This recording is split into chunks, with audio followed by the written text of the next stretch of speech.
જી નમસ્કાર, હું TR Jadav TR એજ્યુકેશનમાં ફરીથી એક નવા વિડીયોમાં તમારું સ્વાગત છે. મિત્રો, આ વિડીયોમાં વાત કરીશું કોઈ પણ સરકારી નોકરી મેળવવા માટે તૈયારી કઈ રીતે કરવી, સાચી દિશા કઈ છે. તમે કોઈ પ્રાઇવેટ નોકરી કરતા હોય અને સરકારી નોકરી મેળવવાની ઈચ્છા હોય, અથવા તો પૈસા નથી ને પોતાના ઘરે બેઠા તૈયારી કરવી છે, તો કઈ રીતે તૈયારી કરવી, તો તેના વિશે આ વિડીયોમાં ચર્ચા કરીશું. એ પણ મિત્રો મારા ખુદના અનુભવના પ્રમાણે તમને જણાવીશું. આપણે કોઈ પણ કોચિંગ સંસ્થામાં કે કોઈ એકેડેમીમાં જોડાયા વગર સરકારી નોકરી મેળવી છે. એકની 5 પરીક્ષાઓ પાસ કરી લે છે, એ પણ પોતાની સેલ્ફ સ્ટડીથી. તો આ વિડીયોમાં તેના વિશે મારા જે અનુભવો છે એના આધારે તમને જણાવીશું. કદાચ જો યોગ્ય લાગે તો વિડીયોને લાઈક, શેર અને ચેનલને સબસ્ક્રાઈબ કરવાનું ન ભૂલતા મિત્રો. આપણે એક ટાર્ગેટ નક્કી કર્યો છે કે ગુજરાતના છેવાડાના ગરીબ વિદ્યાર્થીઓને હેલ્પફુલ થવાના આશયથી એમને યોગ્ય માર્ગદર્શન આપવું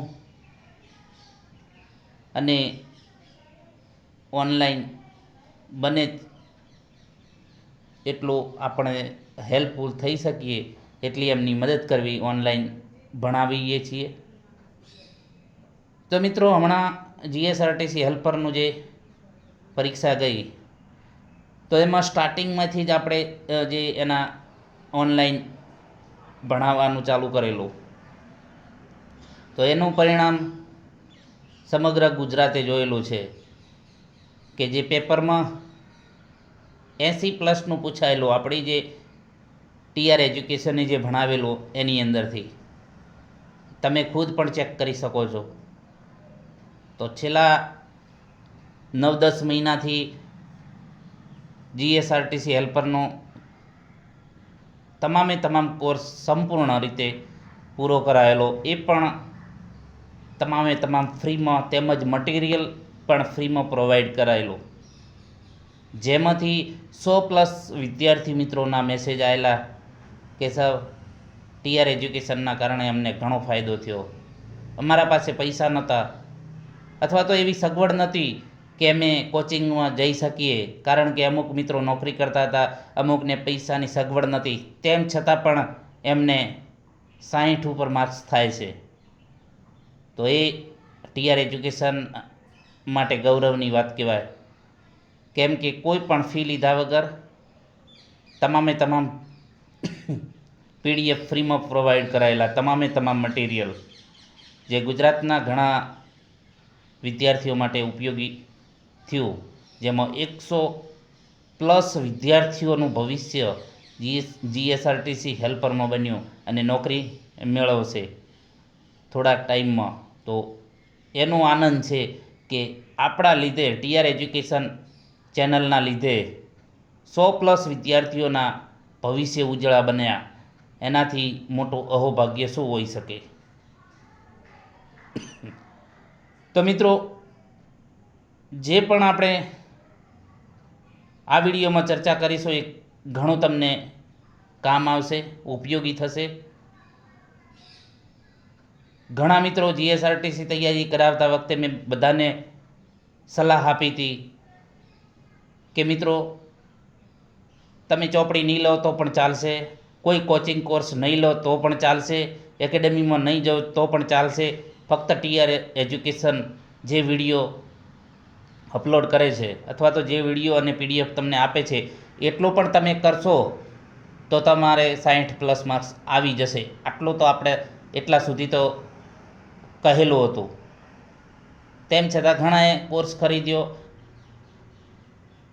મટીરિયલ પણ લીધું, અને પછી એ જ મિત્રોએ મેસેજ કરેલા કે સાહેબ, તમારી અમે વાત ના માની અને અમે 8-10 હજાર રૂપિયા વેડફ્યા. આ મિત્રો મારી વાત નથી, ઘણા મિત્રોએ મેસેજ કરેલા છે, 100+ છોકરાઓએ મેસેજ કરેલા. આ કાંઈ મારે પ્રૂફ ના આપવું પડે, પરંતુ વિડીયોમાં આપણે એક વિડીયો બનાવેલો છે, જો તમારે જોવો હોય તો એની અંદર અપલોડ કરેલો છે કે ટીઆર એજ્યુકેશન કેમ. તો મિત્રો, આ ટીઆર એજ્યુકેશનની સફળતા છે, તમારા સાથ સહકારના લીધે આ શક્ય બન્યું છે કે ગુજરાતના છેવાડાના ગરીબ વિદ્યાર્થી સુધી આ વિડીયો પહોંચવો જોઈએ. હવે મિત્રો વાત કરીશું જે મેન આપણો મુદ્દો છે કે કોઈ પણ સરકારી નોકરી મેળવવા માટે પહેલાં તો તમારે ચોક્કસ ધ્યેય હોવું જોઈએ, ચોક્કસ ગોલ હોવો જોઈએ કે મારે આ સરકારી નોકરી મેળવવી છે. પછી XYZ કોઈ પણ નોકરી, ક્લાસ 1 2ની હોય, 3ની હોય, 4ની હોય, કોઈ પણ લેવલની. તો એ માટે તમારે વિચારવું છે કે ચોક્કસ ધ્યેય હોવું જોઈએ, ગોલ હોવું જોઈએ કે ભાઈ મારે આ નોકરી ક્લિયર કરવી છે, આ પરીક્ષા પાસ કરવી છે ફાઇનલ. તમારે પાલનપુરથી અમદાવાદ જવું છે તો ચોક્કસ તમે જે બસ અથવા તો ગાડી એ પકડશો કે અમારે અહીં જવું છે. તો કોઈ પણ નોકરી તમારે મેળવવા માટે પહેલો તો તમારે ગોલ હોવું જોઈએ, તમારો ધ્યેય હોવું જોઈએ કે મારે કરવાનું શું છે અથવા તો કઈ પરીક્ષા પાસ કરવી છે. એનું સતત તમને મનમાં એનું રટન હોવું જોઈએ કે નહીં, આ મારે ધ્યેય સિદ્ધ કરવાનો છે, આ મારા મમ્મી પપ્પાને ફાઇનલ આ પરીક્ષા પાસ કરીને બતાવવાની છે. પછી નેગેટિવ જે લોકો છે એનાથી દૂર રહેવું. ઘણા લોકો તમને નેગેટિવ જ વિચાર આપતા હોય છે, જે નેગેટિવ માણસો, આ ભાઈ આનાથી આપણે કાંઈ ના થાય, આ પરીક્ષા આપણાથી પાસ ના થાય, આટલી જગ્યાઓ છે કાંઈ ના થાય. પરંતુ આ આપણે મિત્રો મોટિવેશન નથી આપતા, પરંતુ રિયાલિટી બતાવીએ છીએ કે જે નેગેટિવ લોકો છે એ તો કશું કરતા નથી પણ બીજાને પણ કંઈ કરવા નથી દેતા. તો એવા લોકોથી આપણે દૂર રહેવાનું. એ કોના માટે હું કહી રહ્યો છું કે જેને ઈચ્છા છે, ભલે પછી પ્રાઇવેટ નોકરી કરતો હોય, નોકરી કરતાં કરતાં પણ એને પ્રાઇવેટમાં એમ થાય છે કે આમાં ભવિષ્ય નથી, તો એ લોકો માટે પછી ખાલી ફોર્મ ભરવા છે ને ખાલી નામ પૂરતું, માતા પિતાને બતાવવા પૂરતું કે ના છોકરો તૈયારી કરે છે એવા માટે નહીં, પરંતુ જેને અંદરથી ધગશ છે કે નહીં મારે આ પરીક્ષા પાસ કરવી છે, તો એવા લોકો માટે. અને આ વિડીયો પણ એવા લોકો જ માટે બનાવીએ છીએ. આપણે મોટિવેશન નથી આપતા, પરંતુ આપણને તમને ખાલી બતાવવા કે ભાઈ ચોક્કસ ધ્યેય હોવું જોઈએ. મારી ખુદની વાત કરું તો મેં પ્રાઇવેટમાં ઘણી નોકરી કરી અલગ અલગ જગ્યાએ, પરંતુ કે મન નહોતું લાગતું પ્રાઇવેટમાં. કે પ્રાઇવેટમાં મતલબ કે ક્યાં સુધી ફરવાનું, અહીંથી અહીં, અહીંથી ના પગારના બરાબર કે બીજું અન્ય કંઈ નહીં. તો એ માટે મને સતત મનમાં વિચાર એ જ આવે સરકારી નોકરી લેવી છે કોઈ પણ ભોગે. તો જ મિત્રો તમે આ જે છે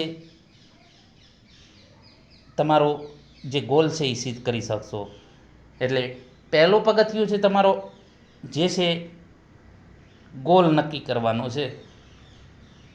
તમારા લેવલની કોઈ પણ XYZ જે પરીક્ષા તમે જેટલું ભણેલા છો, માની લો કે ગ્રેજ્યુએશન કરેલું છે કે અન્ય કોઈ ડિપ્લોમા કરેલું છે, ડિગ્રી કરેલું છે કે કોઈ પણ, તો એના લેવલની કોઈ પણ જગ્યા ભરતી જાહેર થાય છે તો એના માટે તમે નક્કી જ કરી લો. મેં મિત્રો 50+ પરીક્ષાઓ આપેલી છે, પરંતુ હિંમત નથી હાર્યો. ઘરના લોકોએ પણ કહી દીધું ભાઈ હવે મૂકી દે આ બધું, પરંતુ ફેમિલીનો સાથ સપોર્ટ હતો, એના લીધે ઘણો ફાયદો થયો. બધા હસતા હતા કે ભાઈ હવે ઉંમર થઈ ગઈ, રહેવા દે આવો બધા નાટક કરવાના અને કંઈક સારી એવી પ્રાઇવેટ નોકરી શોધી લે. પરંતુ મિત્રો મગજમાં એક જ રહે હતો કે કોઈ પણ નોકરી સરકારી લેવી. અને સતત સંઘર્ષના અંતે 10 વર્ષના અંતે સરકારી નોકરી લઈને જંપ્યો. તો નેગેટિવ લોકો પણ ઘણા મળશે, તો એ નેગેટિવ લોકોનું નહીં સાંભળવાનું. તમારે મનનું જ નક્કી કરવાનું છે કે મારે શું કરવાનું છે, મારે ક્યાં પહોંચવાનું છે, મારો ગોલ શું છે. તો એ સતત મનમાં રાખવાનું. માતા પિતાના સપના જે છે એ સાકાર કરવાના છે. નેગેટિવ લોકોથી દૂર, મક્કમ મન, તમારું મક્કમ મન કે ના આ મારે કરવાનું જ છે ફાઇનલી, મારાથી થશે. ઘણા એમ કહેશે ભાઈ મૂકી દે ને રહેવા દે ને, આ બધા ક્યાં હજારો ફોર્મ ભરાય છે, લાખો ફોર્મ ભરાય છે, જગ્યા આટલી છે, આમ છે તેમ છે. પણ મિત્રો આપણે તો એક સીટની જ જરૂર છે ને ક્યાં વધારે જરૂર છે. આ જ યાદ રાખવાનું, આપણે એક સીટની જરૂર છે. ભલે લાખો ફોર્મ ભરાતા હોય, લાખોમાં તૈયારી કરનારા કેટલા? ફોર્મ ભરનારા લાખો, એમાંથી તૈયારી કરનારા કેટલા, અને એમાંથી સાચી તૈયારી કરનારા કેટલા, એમાંથી પરીક્ષા આપે ત્યારે હાજર કેટલા રહેશે. લાસ્ટમાં પછી નેગેટિવ માર્કિંગને ગમે તે અલગ અલગ, તો એમાંથી સાચું લખનારા કેટલા. તો આ બધું નક્કી કરીને મિત્રો તમારે પોતાને શું નક્કી કરવાનું છે એ મક્કમ મન રાખીને તમારે તૈયારી કરવી પડશે, તો જ તમારો જે છે ગોલ છે સિદ્ધ થશે. તો મિત્રો એના પછી વાત કરીશું કોઈ પણ પરીક્ષા XYZ, તો એનું મહત્ત્વનું છે સિલેબસ. સિલેબસ જેટલો મહત્ત્વનો છે, 50% એમાં તમારું કામ પૂરું થઈ જાય છે. જો સિલેબસને સારી રીતે સમજી જશો તો મિત્રો વાત કરીએ કે માની લો કે હેલ્પરની પરીક્ષા છે કે અન્ય કોઈ પરીક્ષા, તો એ આપણે સિલેબસ પ્રમાણે તૈયારી કરવાની છે કે સિલેબસમાં શું આપેલું છે, સિલેબસમાં કયા ટોપિક છે જે મને વધારે આવડે છે, મને વધારે ફાવે છે, તો એ ટોપિક પહેલાં કવર કરી દેવાના. GSRTCમાં હું વારે બધા મિત્રોને એ જ કહેતો, ભાઈ સિલેબસ પહેલાં દેખી લો.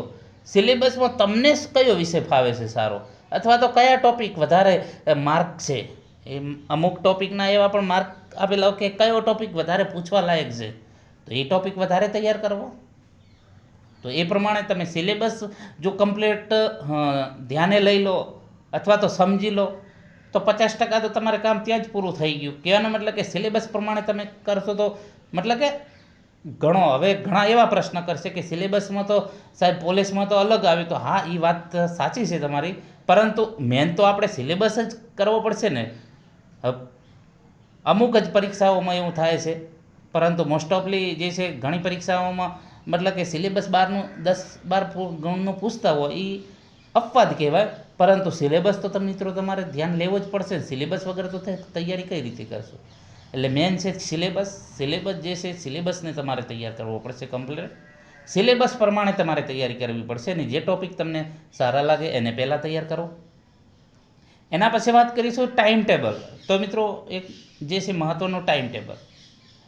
તમારે સિલેબસ જોઈએ તો ઘણો, સામાન્ય જે હેલ્પરની વાત કરીએ તો હેલ્પરમાં તમે જુઓ તો સિલેબસ હમણાં GSRTC હેલ્પરનો સિલેબસ, જેમાં ટેકનિકલ અલગ 50 માર્ક્સનો ટેકનિકલ, ગુજરાતી વ્યાકરણ, ઇંગ્લિશ વ્યાકરણ, ગુજરાતનો ઇતિહાસ, ગુજરાતની ભૂગોળ, વર્તમાન પ્રવાહો, તો આ ટાઈપનો મિત્રો ટેકનિકલ જે છે મિત્રો GSRTC હેલ્પરનો સિલેબસ.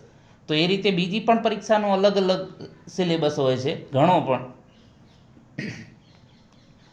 અને હવે તો 2 પરીક્ષાઓ કોઈ પણ એક્ઝામ માટે થઈ ગઈ છે, જે રીતે GSSL છે કે તલાટી છે, બિન સચિવાલય છે, એમાં કમ્પલસરી પ્રથમ અને સેકન્ડ 2 પરીક્ષાઓ આપવાની હોય છે. તો એ પ્રમાણે સિલેબસ પછી ટાઈમ ટેબલ બનાવશો તો જ મિત્રો કમ્પ્લીટ સિલેબસ પૂરો થશે. ટાઈમ ટેબલ પ્રમાણે તમે નક્કી કરશો કે આટલા વિષય આજે તૈયાર કરવાના છે, આટલા કરી લીધા છે, તો એ પ્રમાણે તમને ખ્યાલ આવશે, ઘણો ફાયદો થશે મિત્રો.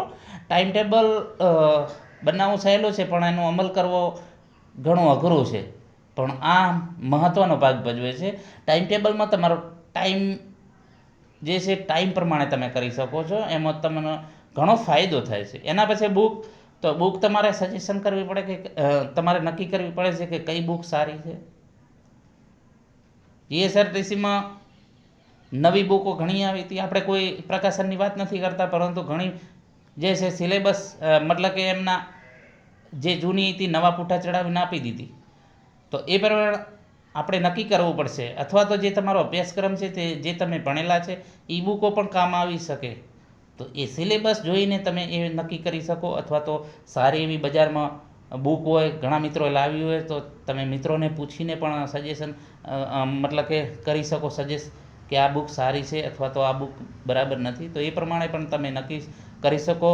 બુક પણ એટલી મહત્ત્વની છે. એના પછી વાત કરીશું વાંચન.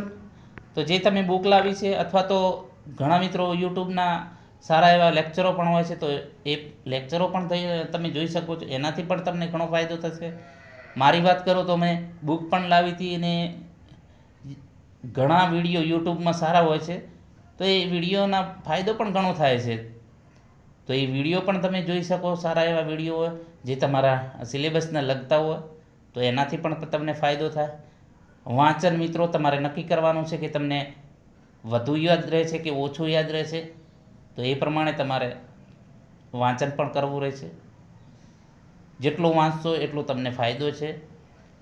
એના પછી છે જૂના પેપરો. જે તમે પરીક્ષા આપો છો, માની લો કે તલાટી છે કે બિન સચિવાલય છે કે અન્ય કોઈ પરીક્ષા, તો એના જૂના પેપરો જોઈ લો કે જૂના પેપરોમાં કઈ ટાઈપનું હતું, કેવા પ્રશ્નો હતા, તો તમને આઈડિયા આવે, ખ્યાલ આવે કે આ ટાઈપનું પ્રશ્ન પત્ર હશે. એની પાસે તમે પ્રેક્ટિસ કરો, અને નેગેટિવ પણ માર્કિંગ હોય છે. તો સતત જે જૂના પેપરો છે તો જૂના પેપરોને સોલ્યુશન કરો, એનું મૂલ્યાંકન કરો, તો તમને ચોક્કસ આઈડિયા આવી જાય. અને એના પછી છે રિવિઝન. તો મિત્રો, જેટલું પણ રિવિઝન દિવસ દરમિયાન તમે જે વાંચ્યું છે, જે તમને ટાઈમ મળ્યો છે, જેટલી તમારા પાસે સમય છે, એ સમયનો તમે સદુપયોગ કરીને જેટલું વાંચેલું છે એનું સાંજે રિવિઝન કરી દો. જે રિવિઝન કરશો એટલો તમને ફાયદો થશે. સતત પ્રેક્ટિસ, રિવિઝનની જેટલી પ્રેક્ટિસ કરશો એટલો તમને ફાયદો જ થવાનો છે. મેં મિત્રો કોઈ કોચિંગ ક્લાસ કે એકેડેમીમાં નથી ગયેલો, મેં ફક્ત ઘર બેઠા તૈયારી કરી, એ પણ નોકરી ચાલુ. સવારે નોકરીએ જવાનું, સાંજે ઘરે આવવાનું, જે ટાઈમ બચ્યો એ ટાઈમનો સદુપયોગ કરી યુટ્યુબના વિડીયો જોવાના સારા હોય, ચોપડી વાંચવાની, એનું રિવિઝન કરવાનું. તો આ તમને ચોક્કસ ફાયદો થશે, અને ચોક્કસ તમારો જે ગોલ છે ત્યાં સુધી તમે પહોંચી શકશો. તો આપણે જે આ વિડીયોમાં વાત કરી કે સરકારી નોકરી માટે કયા કયા સ્ટેપ છે યોગ્ય દિશામાં, આજે મારા અનુભવ પ્રમાણે કહેલું છે કે જેટલું વાંચન વધુ અને સમજવું પણ વધુ મહત્ત્વનું છે. મિત્રો, તમે વાંચેલો છે કેટલું સમજાય એ મહત્ત્વનું છે. વાંચનારા તો મિત્રો ઘણા છે, અઢળક છે, લાખોમાં હશે વાંચનારા, પણ સમજી અને એને યાદ રાખવી કેટલું મહત્ત્વનું છે. હજારો લાખો લોકો વાંચે છે, કોચિંગ ક્લાસોમાં જાય છે, હજારો લોકો, લાખો લોકો, તો પણ સફળ નથી થતા. પરંતુ જે ઘરે બેઠો જે સાચી રીતે તૈયારી કરતો હોય એ પાસ થઈ જાય છે. હમણાં જે હેલ્પરની વાત કરી, તો ઘણા કોચિંગમાં ગયેલા પણ પરિણામ 0-0. જ્યારે ઘરે બેઠા નોકરી કરતા પણ પોતાની સાચી રીતે તૈયારી કરતા, એમને ચોક્કસ નક્કી જ છે, ગોલ જ છે કે નહીં મારે પરીક્ષા પાસ કરવી છે. અને કોચિંગમાં જે જાય છે, આપણે કોઈના વિરોધ નથી, પરંતુ વાત કરીએ છીએ કે તમે ઇન્સ્ટિટ્યૂટમાં જાઓ તો સારી રીતે ભણો તો તમને પરિણામ મળે, એનો કોઈ નો ઇસ્યુ. પરંતુ જે ફક્ત મા બાપને બતાવવા જ જાય છે કે હું સંસ્થામાં જાઉં છું, કોચિંગ કરું છું, એકેડેમીમાં કે કોઈ અન્યમાં, તો એમાં આપણને ના મળે ફાયદો. પરંતુ જ્યાં તમને તમારા અંદરથી જ છે કે ના, જુવાળ જુસ્સો છે કે ના મારે આ પરીક્ષા પાસ કરવી છે, તો ઘર બેઠા પણ થઈ શકે.